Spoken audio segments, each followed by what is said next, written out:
이게 네, 오늘 마지막 시간인데 그동안 배웠던 내용들 기억나시나요? 네, 저도 기억이 잘 안 납니다. 기억을 좀 더듬어 봤을 때 그동안 하나님 말씀의 권위에 대해서 배웠고요. 그리고 저번 시간에는 인간의 관점에서 하나님이 인간 저자를 통해서 말씀을 기록하셨는데 그 영감설에 대해서 배웠고요. 이제 중요한 것은 성령께서 인간의 역사와 언어를 통해서 성경을 기록하셨다는 내용이었습니다. 제가 하나하나 좀 복습하는 시간 갖도록 하겠습니다. 여러분, 문맥이 중요한 이유는 성령께서 사람의 역사와 언어를 통해 진리를 기록하게 하셨기 때문입니다. 제가 강의하거나 설교를 하면은 목이 바짝바짝 말라서 물을 좀 자주 마시는 편입니다.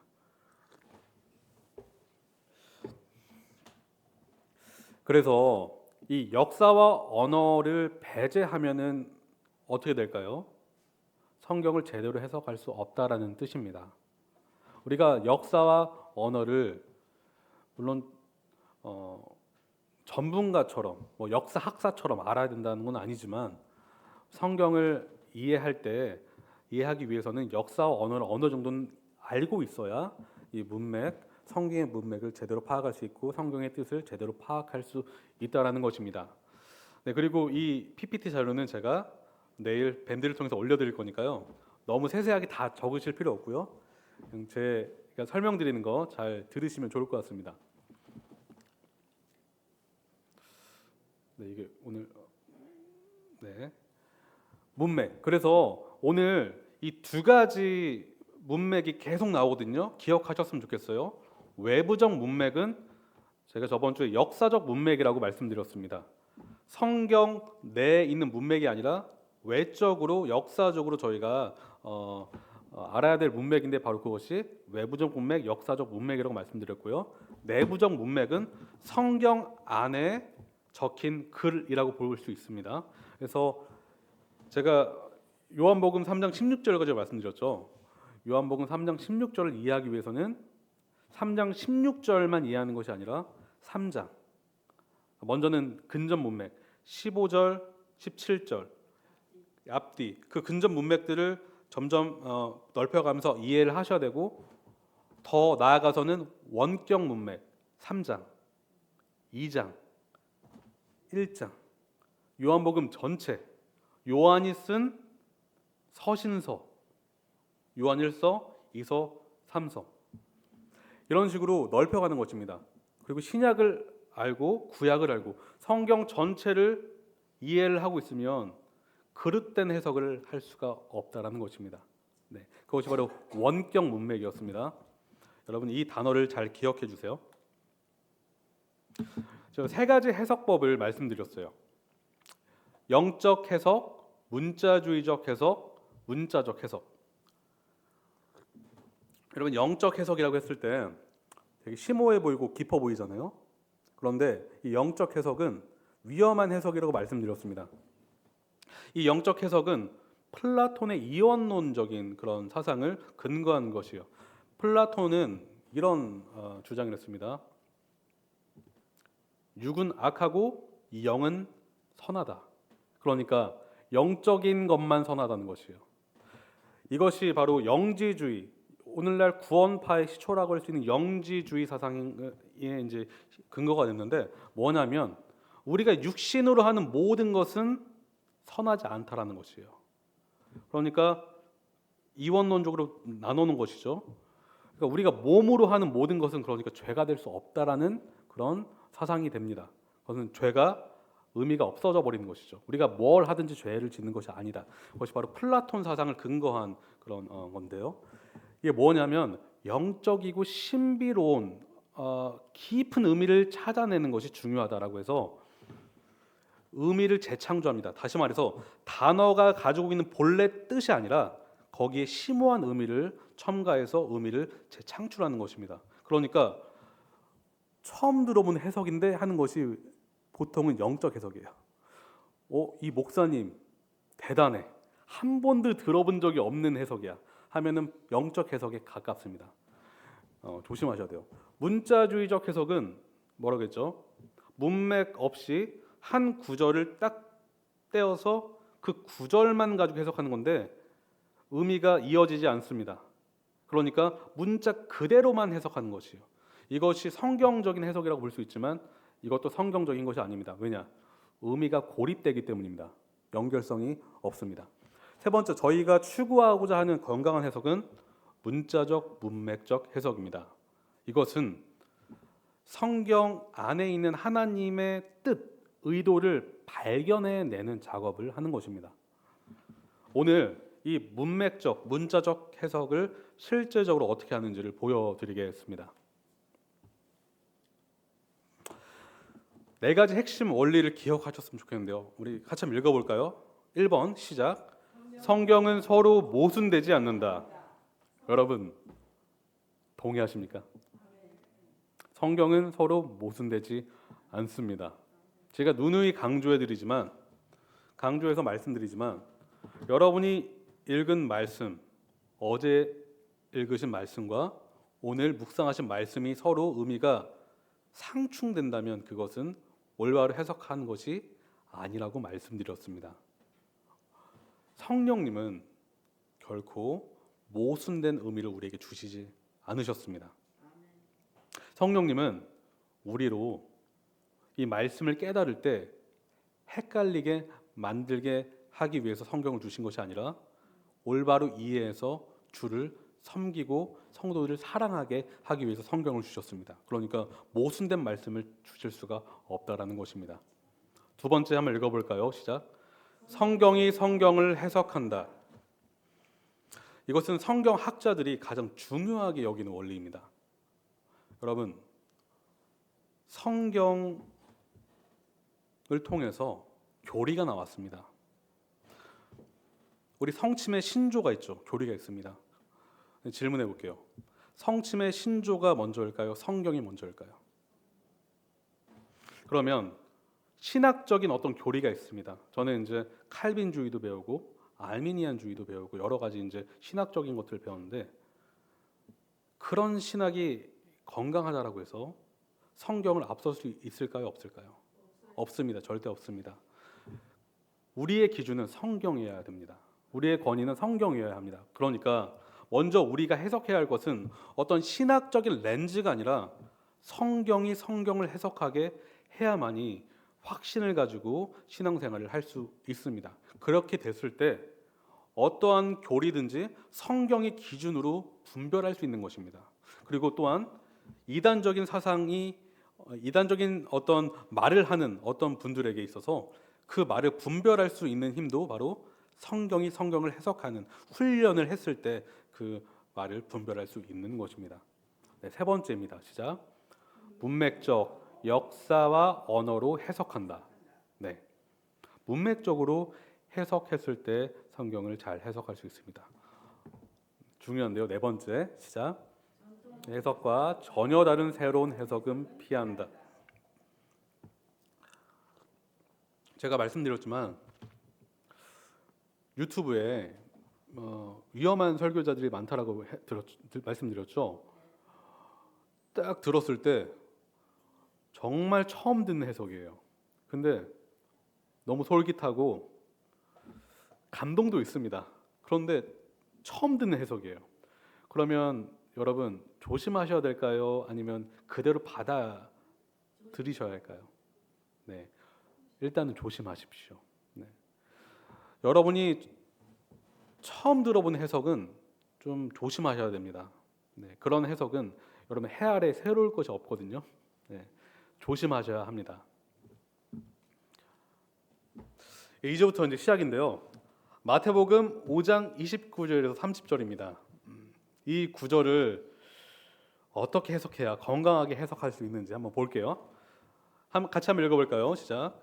내 오른 눈이 너로 하여금 죄를 짓게 하거든 빼서 내버려라.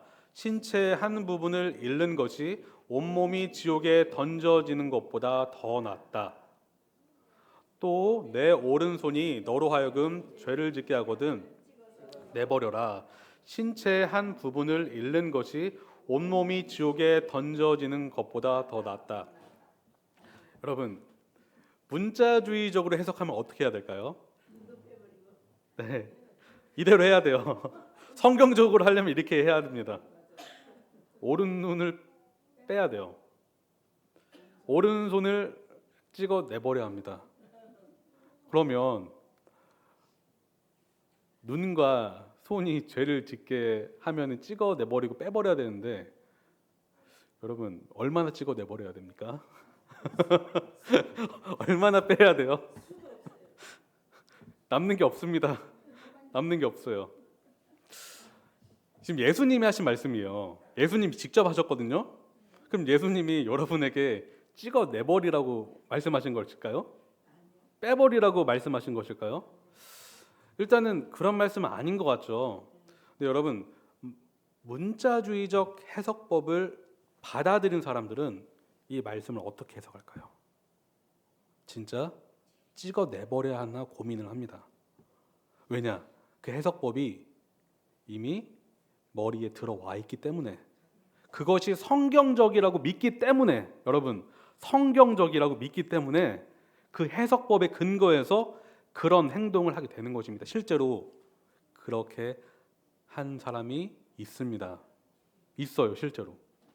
무서운 것이죠. 그러니까 무엇이 성경적이냐, 그 기준에 따라서 달라진다는 것이에요, 우리 삶이. 한번 보실게요. 외부적 문맥, 역사를 한번 보시겠습니다. 이 마태복음이 어떤 책인지를 한번 이해를 해야 되는데, 마태복음은 누구를 대상으로 쓰여졌냐? 유대인을 대상으로 마태가 썼습니다. 유대인을 대상으로. 왕이신 예수 그리스도, 너희들이 핍박하는, 너희들이 부인하는 그 예수가 너희들이 기다리던 왕이다라는 것을 이야기하는 것입니다. 그런데 유대인들은요, 무엇을 잘 지켰죠? 율법을 잘 지켰습니다. 하지만 실상은 율법을 지키지 않는 자들이었습니다. 왜냐? 그들은 율법의 정신보다 율법의 형식을 중요하게 여겼기 때문입니다. 우리 2번 한번 읽어볼까요? 시작. 율법 교사들은 하나님 율법의 조상의 전통을 추가한 율법주의 교리로 사람을 가르쳤다. 그들이 가르친 것은 율법이 아니라 인간이 만들어낸 율법주의 교리였습니다. 이것은 하나님의 율법이 아닌 것입니다. 인간이 창조해낸 사상인 것입니다. 그래서 마태복음에 이런 말씀이 있죠. 이 백성이 입술로는 나를 공경해도 뭐예요? 입술로는 공경을 하는 듯 보이지만 실상 마음은 나에게서 멀리 떠나 있다. 그들은 사람의 교리로 가르치며 나를 헛되이 예배한다. 이것이 그들의 실상이었습니다. 여러분, 그런데 저희가 똑같이 이렇게 할 수가 있습니다. 우리가 성경적이라고 주장하는 것들이 바리새인의 모습과 전혀 다르지 않을 수 있다는 것입니다. 성경을 잘 분별해야 되는 것입니다. 여러분이 갖고 있는 해석법이 문자주의적인 것인지 문자적인 것인지 한번 잘 생각해 보십시오. 그래서 그 형식, 껍데기를 가지고 난 성경적이야 라고 주장하시는지, 아니면 그 정신을 붙잡고 이것이 옳은지 틀린지를 분별하고 계신지 한번 점검해 보시기를 바랍니다. 더 들어가 볼게요. 이게 원격 문맥입니다. 언어적인 문맥인데, 마태복음에 기록된 말씀은 누구를 대상으로 썼다고요? 유대인 대상입니다. 그래서 무엇이 많이 인용되었을까요? 구약입니다. 왜냐?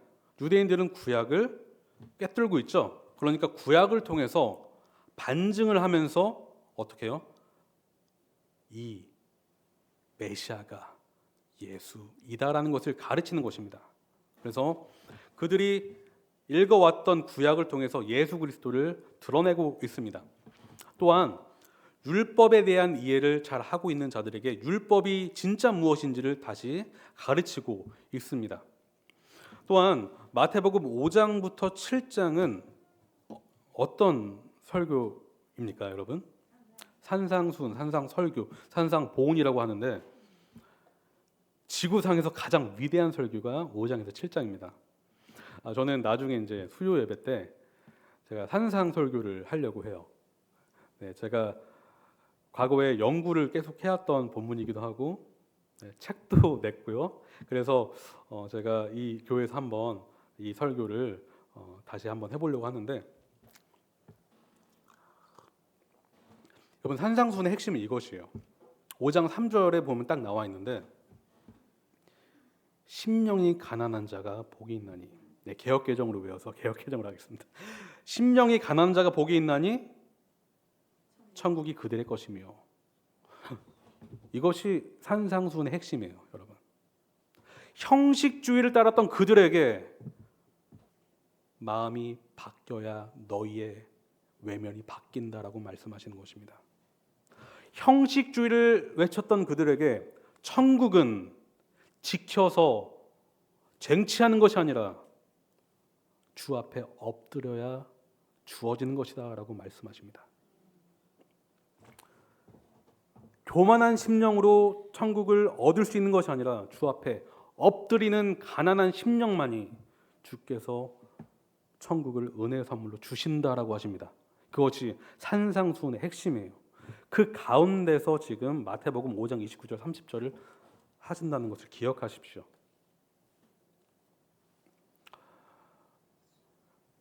마태복음 5장 27절을 한번 보실게요. 마태복음 5장 27절을 보실게요. 27절, 28절을 같이 한번 보시겠습니다. 마태복음 5장 27절에서 28절. 우리 같이 한번 읽어볼까요? 간음하지 말아라 하고 말한 것을 너희는 들었다. 그러나 나는 너희에게 말한다. 여자를 보고 음욕을 품는 사람은 이미 마음으로 그 여자를 범하였다. 31절 32절 시작. 누구든지 아내를 버리려는 사람은 그에게 이혼 증서를 써주어라 하고 말하였다. 그러나 나는 너희에게 말한다. 음행을 한 경우를 제외하고 아내를 버리는 사람은 그 여자를 간음하게 하는 것이요 또 버림받은 여자와 결혼하는 사람은 누구든지 간음하는 것이다. 이 문맥 9절 안에 29절 30절이 있습니다. 여러분 연결이 돼 있을까요? 아니면 단절돼 있을까요? 연결이 돼 있습니다. 예수님은요 간음에 대한 제7계명을 문자주의적으로 해석하던 유대인 무리에게 성경적인 기준을 제시하세요. 무엇이냐? 실제적으로 간음만 하지 않으면 간음죄를 저지른 것이 아니다라고 주장했던 유대인에게 뭐라고 하세요? 마음으로 간음하는 것이 겉만으로도 그것이 간음죄다라고 성경적인 기준을 제시하세요. 그들에겐 충격이었을 것입니다. 나는 의로운데 라고 주장했던 자들이 주의 기준 앞에 나는 불의한 자구나 라는 자기 판단을 해야 했기 때문입니다. 두 번째는요, 이혼. 그들은요 이혼 증서를 남발했어요. 레위기 말씀을 근거해서 신명기 말씀을 근거해서 레위기 말씀을 근거해서 이들이 그 모세 율법에 근거해서 이혼 증서를 내주면은 쉽게 이혼할 수 있다라고 주장했어요. 하지만 여러분 이혼 증서를 주신 데에는 하나님께서 그때 당시에 인권, 여자의 인권이 취약했죠. 그래서 경제적인 그런 취약한 계층이 바로 여성들이었습니다. 그들을 보호하기 위해서 이혼 증서를 주신 것이에요. 그리고 그들이 이혼 증서를 갖고 있음으로 인해서 합법적으로 다시 결혼을 할 수 있는 그런 조건을 제시하기 위해서 주신 거였습니다. 근데 하나님의 더 숭고하신 뜻은 이혼을 하지 말라고 주신 거예요. 하지 말라고, 충동적으로 하지 말라라고 주신 것입니다. 왜냐? 하나님은 이혼을 미워하시기 때문에. 하나님께서 짝지은 것을 사람이 의도적으로 나누지 말라라고 하셨습니다. 그런데 유대인들은 어떻게 해요? 이혼 증서가 있으니까 내가 마음대로 이혼할 수 있다라고 하는 것입니다. 하나님 뜻과는 정반대의 그런 행동을 한 것이죠. 문맥을 통해 본 핵심 단어는 이것이에요. 율법, 죄, 관계, 단절. 바로 이혼은 관계 단절이거든요. 이 핵심 단어가 연결돼 있어요. 한번 보시겠습니다. 여자를 보고 음욕을 품는 사람은 이미 마음으로 그 여자를 범하였다. 여러분, 간음죄는 어디서부터 출발합니까? 우리 내면에서부터 출발합니다. 죄의 시작은 행동이 아니라 우리 내면에서부터 시작하는 것입니다. 그래서 우리가 날 때부터 죄인인 이유가 명확해요. 우리 마음에는 죄가 샘솟아 나옵니다. 죄의 샘물이 우리 마음이라는 것입니다. 모든 죄의 근원은 그러니까 어디에 있습니까? 인간 마음에 있다라고 성경은 명확하게 선포합니다. 예레미야 17장 9절, 제가 예전 설교 때 한번 말씀드린 적이 있는 구절인데, 만물보다 더 거짓되고 아주 썩은 것은 사람의 마음이니. 여기서 아주, 이 부사가요, 이 히브리어 단어가 어떤 의미를 갖고 있냐, 소생 불가한이란 단어가요. 그러니까 나무가 불에 타면 어떻습니까? 시커먼 재가 되죠. 쓸 수 있습니까? 없습니까? 네. 수투로 쓸 수 있는데요. 네. 그런 게 아니라 이제는 건물, 자재로 쓸 수 없습니다. 네. 사용할 수 없는 이란 뜻이에요. 우리 마음이 어떻다는 것입니까? 그 정도로 부패했다라는 것입니다. 스스로 회복할 수 없다라는 뜻입니다. 그것이 우리 인간의 현 상태인 것이고 우리 마음의 상태인 것이요. 성경은 이렇게 진단하고 있습니다. 신학적인 이해를 제가 이제 돕기 위해서 제가 죄에 대해서 말씀드릴게요.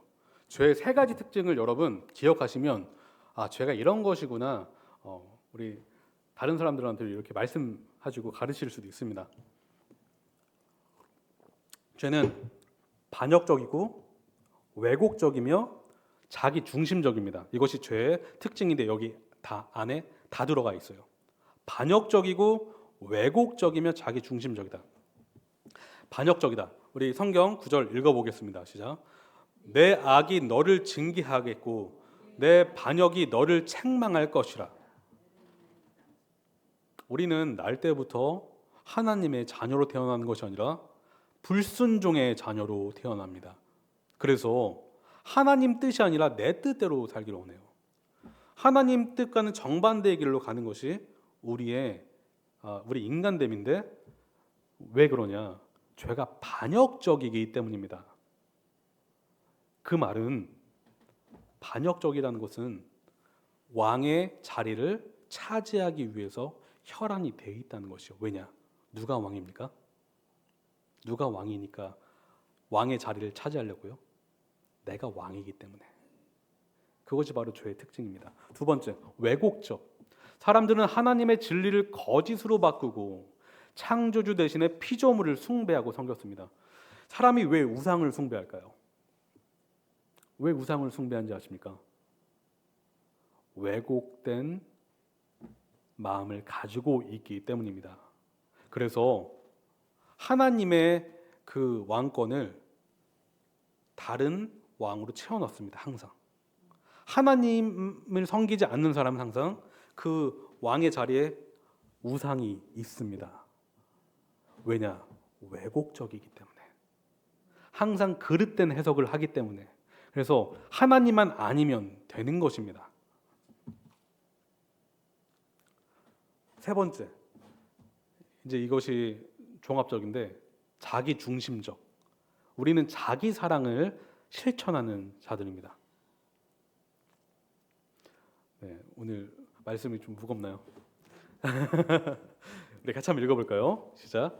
사람들은 자기를 사랑하며 돈을 사랑하며 뽐내며 교만하며 하나님을 모독하며 부모에게 순종하지 아니하며 감사할 줄 모르며 불경스러우며 무정하며 원한을 풀지 아니하며 비방하며 절제가 없으며 난폭하며 선을 좋아하지 아니하며 배신하며 무모하며 자만하며 하나님보다 쾌락을 더 사랑하며. 여러분, 첫 번째 말씀과 마지막 말씀이 연결이 되는데 좀 여러분 좀 파악하십니까? 자기를 사랑하는 사람은 하나님보다 쾌락을 더 사랑합니다. 그러니까 절제가 없는 것이에요. 그러니까 무정한 것이에요. 그러니까 불경스러운 것입니다. 그러니까 선이 아니라 악을 사랑하는 것입니다. 왜냐? 하나님이 내 마음에 없기 때문에. 하나님보다 나의 쾌락을 사랑하기 때문에, 나의 탐욕이 하나님이기 때문에 그는 자기 중심적인 것입니다. 그 사람 옆엔 아무도 없습니다. 왜냐? 자신이 자신만을 사랑하기 때문에. 이 사람의 특징은, 이타적인 사랑은 자기의 사랑이 될 수 없습니다. 이타적인 사랑은 사랑이 될 수 없습니다. 왜냐? 자기만을 사랑하는 그 사랑으로 가득 차 있기 때문에 그렇습니다. 이것이 바로 죄의 특징입니다. 이제 문화적으로 제가 보겠습니다. 옳은 눈과 옳은 손은 유대 사회에서, 물론 우리 한국 문화권에서도 이제 그러한 경향이 있는데, 당시 유대 문화 사회에서는 오른쪽은 더 가치 있는 것, 소중한 것으로 간주가 됐어요. 또한 여러분, 신체 중에 눈과 손은 어떠한 가치를 가지고 있습니까? 물론 우리 몸, 이 각각의 지체들은 다 소중하지만 더 가치 있는 그런 중요한 부위로 여겨지는 것이 사실입니다. 눈이 없다라고 생각해 보세요. 손이 없다라고 생각해 보세요. 당장 살기 힘드시겠죠? 예수님은 지혜롭게 이 부위를 이야기하신 데 이유가 있는 것입니다.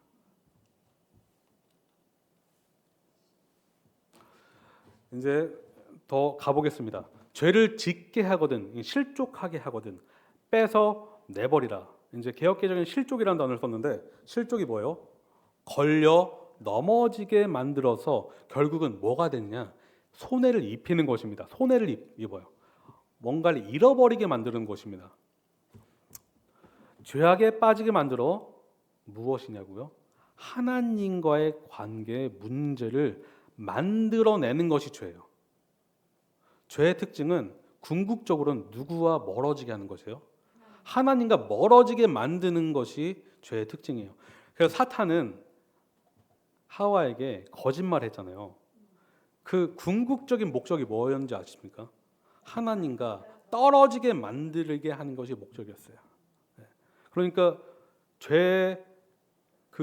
죄인으로 태어난 우리들은 하나님과 관계를 맺지 못하는 그런 신분으로 태어나는 것입니다. 세 번째, 예수님은요, 지금 수사적인 기법, 언어적인 기법인 과장법을 통해 죄 문제의 심각성을 강조하고 계십니다. 진짜 빼어내버리라고 말씀하시는 것이 아니라 이것을 통해서 얼마나 죄가 심각한 것인지를 가르쳐 보여주시는 것입니다. 이제 더 가보겠습니다. 신체 한 부분을 잃는 것이 온몸이 지옥에 던져지는 것보다 낫다. 여러분, 성경은 서로 모순되지 않는다라고 했죠. 고린도전서 6장 20절을 보시면은 우리 몸을 뭐라고 하는지 아십니까? 성전이라고 하고 있어요. 성령이 거하시는 곳이에요. 너희 몸으로 하나님을 영화롭게 하라라고 고린도전서 말씀은 하고 있습니다. 그런데 몸을 소중하게 여기라고 하신 하나님께서 몸을 잘라 버리라고 하시는 게 말이 됩니까? 모순되지 않는 것이죠. 그런 의미로 하시는 것이 아닌 것입니다. 예수님은요, 지금 죄악의 최종 종착지를 뭐라고 말씀하세요? 지옥이라고 정확하게 말씀하세요. 그러니까 죄에 대한 형벌인 최종 심판과 영원한 멸망의 문제로 지금 설교 주제를 끌어가시는 것입니다. 이것이 얼마나 심각한 문제인지를 경각심을 갖게 하시는 것이요. 따라서 진정한 손해는 무엇인가 생각해 보게 하시는 것이요. 계산하게 하시는 것이요. 무엇이 진짜 손해인가? 내가 사랑하는 것을 붙잡고 사는 것이 유익인가? 아니면 그것을 버리고 주 예수 앞에 엎드리는 것이 진정한 유익인가? 계산해 보라는 것입니다. 이것을 통해서 이제 해석한 원리를 말씀드리겠습니다. 이제 여러 가지 관점을 봤잖아요. 읽어볼까요? 1번 시작. 내면의 순결함과 정결함이 가장 중요하다. 예수님은 무엇을 정결하게 하라고 말씀하시는 것이요? 우리 마음이라는 것입니다. 사람은 마음 바꾸기를 싫어요. 그 죄인의 특징이에요.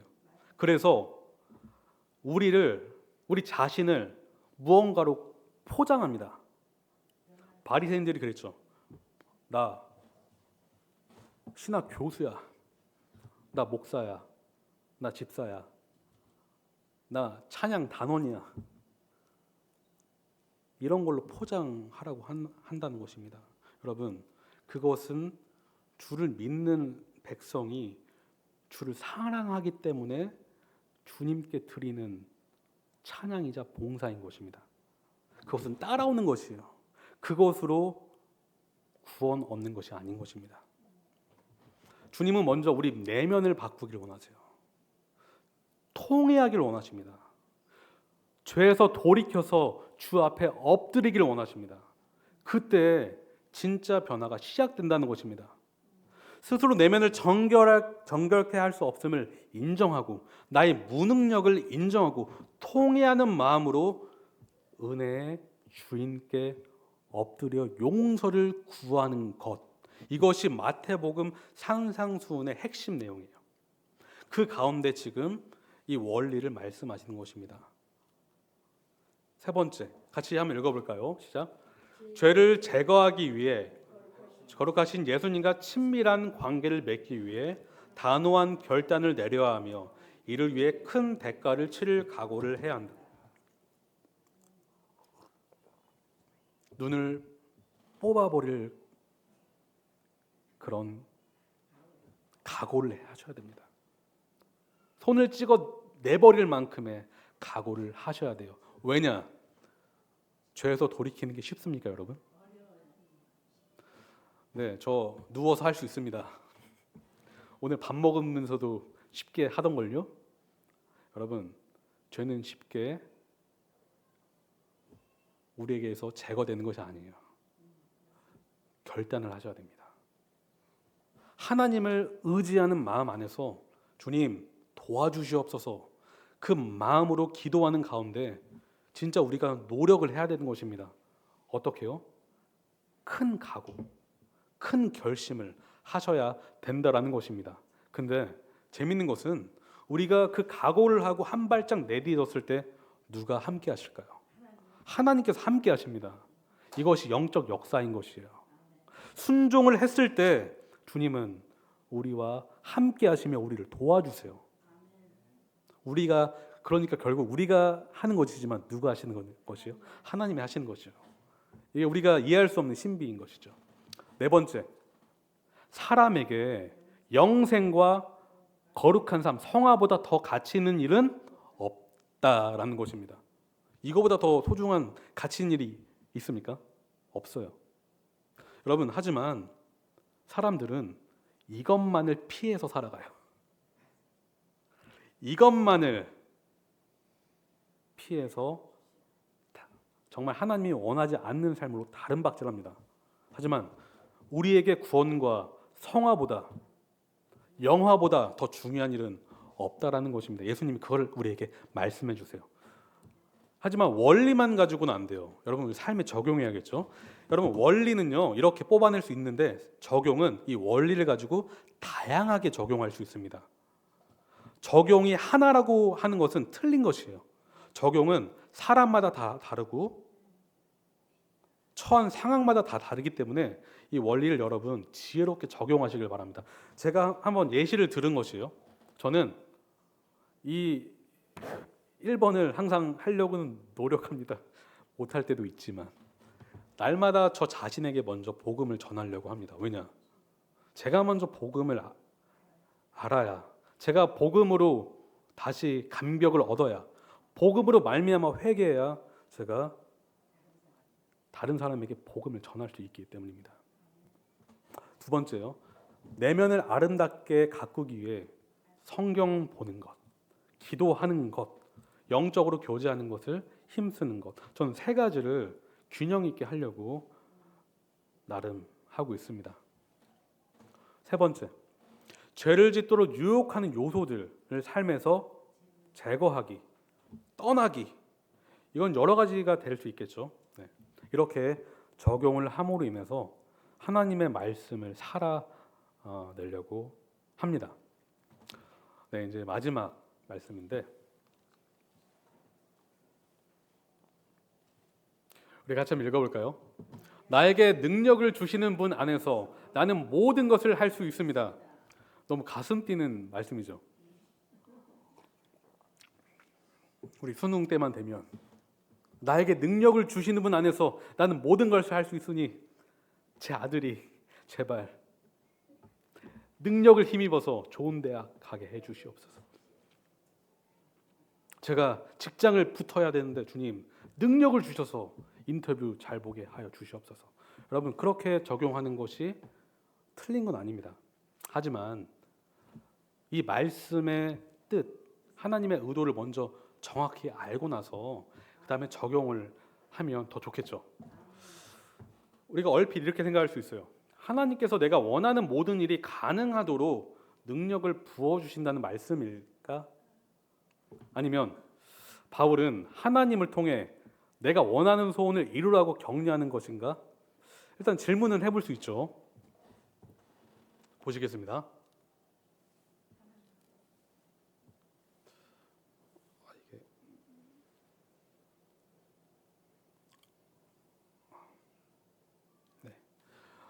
역사적인 문맥을 볼게요. 여러분, 빌립보서는 너무너무 아름다운 책입니다. 제가 빌립보서를 통해서 큰 격려를 받고 볼 때마다 저는 가슴이 뛰어요. 역사를 공부하고 이 안에 있는 내부적인 문맥을 공부하면 할수록 너무 감동적이어서 제가 가슴이 뛰는데, 빌립보 교회는 바울이 2차 전도 여행을 하는 중에 세워진 교회였어요. AD 50에서 51년이고 사도행전 16장을 보시면 나와 있습니다. 11절에서 40절. 그리고 빌립보 교회는 어떤 교회였을까요? 부한 교회였을까요? 아니면 가난한 교회? 가난한 교회였습니다. 가난한 교회였어요. 바울은 고린도 후서에 너희들이 비난 중에도 후원했다, 연보를 했다라고 그렇게 칭찬을 합니다. 가난한 교회였음에도 바울의 2차 전도 여행에 필요한 재정을 여러 번 후원을 했어요. 네. 그들이 돈이 많아서 후원한 게 아닙니다.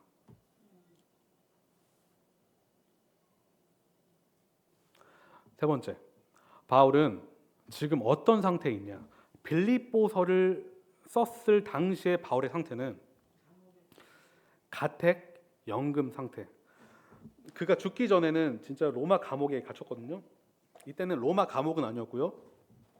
가택, 그러니까 집 같은데 갇혀 있었어요.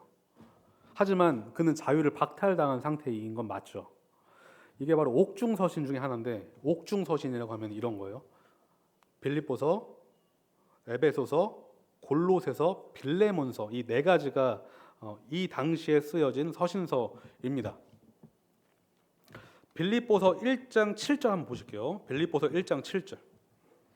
이제 문맥 안에, 이제 내부적 문맥 안에도 이제 그의 지금 상태를 우리가 파악할 수 있는데, 1장 7절을 보시면 하반절을 한번 보셨으면 좋겠어요. 여러분 모두는부터 볼게요. 제가 읽어볼게요. 여러분 모두는 내가 갇혀 있을 때나 복음을 변호하고 입증할 때 내가 받은 은혜에 동참한 사람들입니다. 갇혀 있다라는 것을 그는 말하고 있죠. 네. 13절. 내가 그리스도 안에서 감옥에 갇혔다는 사실이 온 친위대와 그 밖의 모든 사람에게 알려졌습니다. 지금 갇혀 있다라고 지금 말하고 있어요. 자유를 박탈당한 상태였다. 그때 이 서신을 썼다라는 것을 여러분 기억하십시오. 네. 2차 전도 여행 이후에 바울을 빌립보 교회는 10년 정도 재정적인 후원을 하지 못했어요. 그 이유를 정확히는 알 수 없지만 초기에는 여러 번 했지만 10년 가까이 후원을 못했습니다. 그러다가 지금 후원을 할 기회를 얻게 된 상태예요.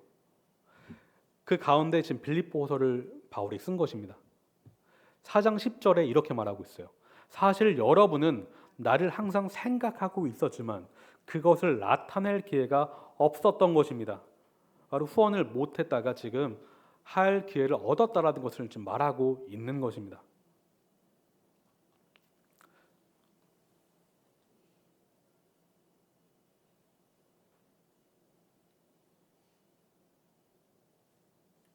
이제 이 본문을 한번 볼게요. 빌립보서의 핵심 주제는 기쁨입니다. 핵심 단어는 기쁨이에요. 기뻐하라, 기뻐하라. 내가 다시 말하노니 기뻐하라. 그는 기뻐하라라고 반복적으로 이야기합니다. 그래서 빌립보서가 어떤 책입니까? 라고 물어보시면 저 이렇게 대답할 것입니다. 기쁨을 노래하는 책이다라고 말할 것입니다. 빌립보서는 기쁨을 말하고 있습니다. 성도들에게 기뻐하라라고 말하고 있어요. 4장 4절. 주님 안에서 항상 기뻐하십시오. 다시 말합니다. 기뻐하십시오. 계속 말해요. 기뻐하십시오. 기뻐하십시오. 근데 여러분, 그가 어떤 상태였다고 지금? 네, 감옥에 있는데 기뻐하라라고요. 어떤 면에서 굉장히 이해가 안 되는 말인 것이에요. 누가 보면은 저 사람 매를 많이 맞아서 지금 정신이 어떻게 됐나라고 할 수가 있는 것입니다. 그런데 그는 기뻐하라라고 계속 말하고 있는 것이에요. 세 번째, 바울은 외부적, 내부적으로 핍박을 받았다. 외부적으로는 누구에게 핍박을 받았냐? 로마 황제로부터 지금 억압을 당했어요. 그런데 더 안타까운 사실은 이 본문 안에 나타나 있는데 주위 동료로부터 시기 질투를 받았어요. 1장 12절 한번 보실까요? 1장 12절부터 볼게요. 네, 15절부터 읽어보겠습니다. 우리 같이 한번 읽어볼게요. 시작. 어떤 사람들은 시기하고 다투면서 그리스도를 전하고 어떤 사람들은 좋은 뜻으로 전합니다. 좋은 뜻으로 전하는 사람들은 내가 복음을 변호하기 위하여 세우심을 받았다는 것을 알고서 사랑으로 그리스도를 전하지만 시기하고 다투면서 하는 사람들은 경쟁심으로 곧 불순한 동기에서 그리스도를 전합니다. 그들은 나의 감옥 생활에 괴로움을 더하게 하려는 생각을 품고 있습니다. 그렇지만 어떻습니까? 거짓된 마음으로 하든지 참된 마음으로 하든지 어떤 식으로 하든지 결국 그리스도가 전해지는 것입니다. 나는 그것을 기뻐합니다. 앞으로도 또한 기뻐할 것입니다. 네, 재밌는 지금 상황이에요. 그러니까 바울이 지금 굉장히 유명한 사도였잖아요. 그러니까 시기 질투를 받았다는 것이에요. 감옥에 갇혔죠. 주위 동료가 복음을 전해요. 왜 전했냐? 복음을 전하면 바울이 더 곤란한 상황에 처하게 되니까 복음을 전했다는 것이에요. 아시겠습니까? 굉장히 나쁘죠. 불순한 동기인 것입니다. 그런데 바울은 놀라운 말을 해요. 그러면 어때요? 난 상관없어요. 왜냐? 나의 주인 예수님이 전해진다면 난 상관하지 않습니다. 놀라운 지금 말을 하는 것입니다. 그의 기쁨의 지금 원인을 좀 여러분 아시겠죠? 네. 네 번째, 바울은 자신의 기쁨의 원인, 원천이 상황과 환경에 있다라고 말하지 않습니다. 기쁨의 원천이 누구에게 있다고요? 주 예수께 있다라고 말해요. 3장 1절을 같이 읽겠습니다. 시작. 끝으로 나의 형제들아 주 안에서 기뻐하라. 그냥 기뻐하라라고 하지 않고 누구 안에서요? 주 안에서. 내 기쁨은 주 안에 있다. 너희들이 믿는 주 안에 기쁨이 있다. 그러니까 기뻐하라라고 하는 것입니다.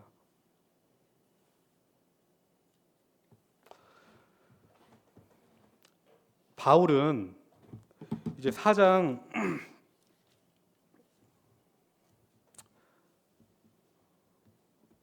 저희가 4장 13절을 이제 해석을 할 건데 4장 10절 근전 문맥을 볼게요. 바울은 빌립보 교회의 재정적 후원에 감사의 마음을 표합니다. 4장 10절 나를 생각하는 마음이 여러분에게 지금 다시 일어나는 것을 보고 나는 주님 안에서 크게 기뻐하였습니다. 뭐라고 하고 있어요? 감사의 마음을 표현하고 있습니다. 하지만 그는 이것을 또한 말해요. 빌립보 교인에게 편지를 쓴 목적이 성도들이여, 나의 영적 제자들이여, 돈 더 많이 나한테 줘라. 그걸 말하려고 하는 것이 아니라는 것입니다. 그의 쓴 목적은 그들로 하여금 나 재정적 지원 더 많이 받아야 되니까 그 목적으로 쓴 것이 아니라 그들의 영혼을 생각하면서 이 편지를 쓴 것이에요. 왜냐? 바울은 이미 자족하는 비결을 배웠기 때문입니다. 4장 11절을 같이 읽어보겠습니다. 시작. 내가 궁핍해서 이렇게 말하는 것이 아닙니다. 나는 어떤 처지에서도 스스로 만족하는 법을 배웠습니다. 그는 말해요. 궁핍해서 말하는 것이 아니다. 근데 그는 실제로 궁핍하긴 했어요. 근데 궁핍하지 않대요. 이게 무슨 말일까요? 한번 더 볼게요. 그는 자족하는 법을 배웠다고 반복해서 말합니다. 12절 시작. 나는 비천하게 살 줄도 알고 풍족하게 살 줄도 압니다. 배부르거나 굶주리거나 풍족하거나 궁핍하거나 그 어떤 경우에도 적응할 수 있는 비결을 배웠습니다. 자족의 비결을 배웠다는 것이에요. 그 다음에 더 이제 그 다음 근전 문맥을 보겠습니다. 바울은 선물을 구하지 않습니다. 되려 빌립보 성도의 영육의 강건과 그들의 유익을 간구합니다. 17절을 한번 같이 읽겠습니다. 시작. 나는 선물을 바라지 않습니다. 나는 여러분의 장부에 유익한 열매가 늘어나기를 바랍니다. 바울은 항상 이런 마음이었어요. 고린도전서 4장 15절에도 말하는데 그리스도 안에서 여러분에게 1만 명의 스승이 있을지 몰라도 아버지는 여럿이 있을 수 없다. 그리스도 예수 안에서 복음으로 내가 여러분을 낳았습니다. 여러분 한번 생각해 보십시오. 부모가 있고 자식이 있습니다. 부모님은 자녀에게 좋은 것을 주길 원합니다. 정말 좋은 부모면 자식한테 뭘 뽑아먹기 위해서 달콤한 말로 유혹을 합니까? 아니면 자녀가 잘 되기를 간구합니까? 그것이 부모의 마음이죠. 바울은 항상 그랬습니다. 바울은 항상 그가 전도한 성도들, 그의 제자들, 그들이 예수 닮기를 원했다는 것입니다. 항상 그의 마음은 그것이었어요. 그래서 이 편지도 그런 목적이었다는 것입니다.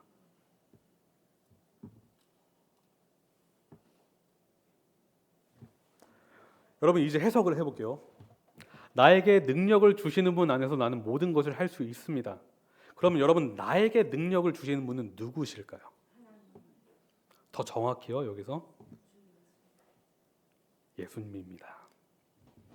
그러면 나에게 능력을 주시는 분 안에서는 우리가 어떻게 해석할까요? 분 안에서까지.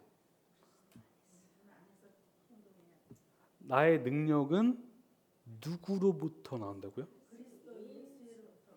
나의 영적인 능력은 예수님으로부터 온다.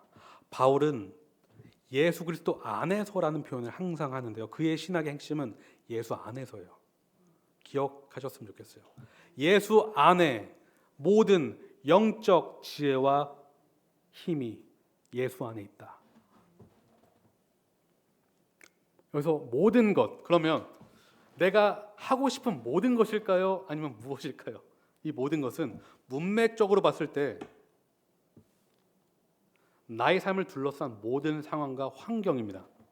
내가 원하는 것이 아니라 하나님의 허락하심 안에서 나에게 주어진 모든 상황인 것입니다.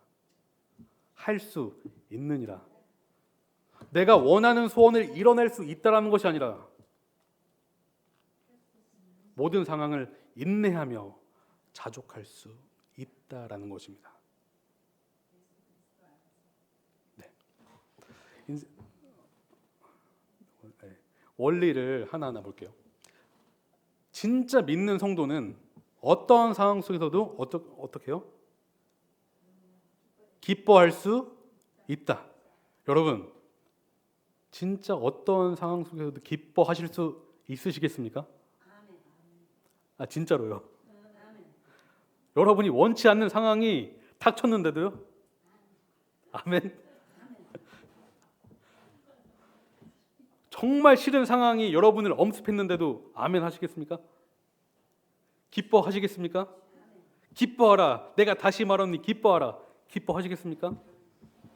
여러분, 상황을 보지 마시고 그때 누구를 보셔야 돼요? 예수님을 보십시오. 그때 여러분 기뻐하실 수 있습니다. 왜냐? 우리의 기쁨의 원인은 상황이 아니라 예수께 있기 때문입니다.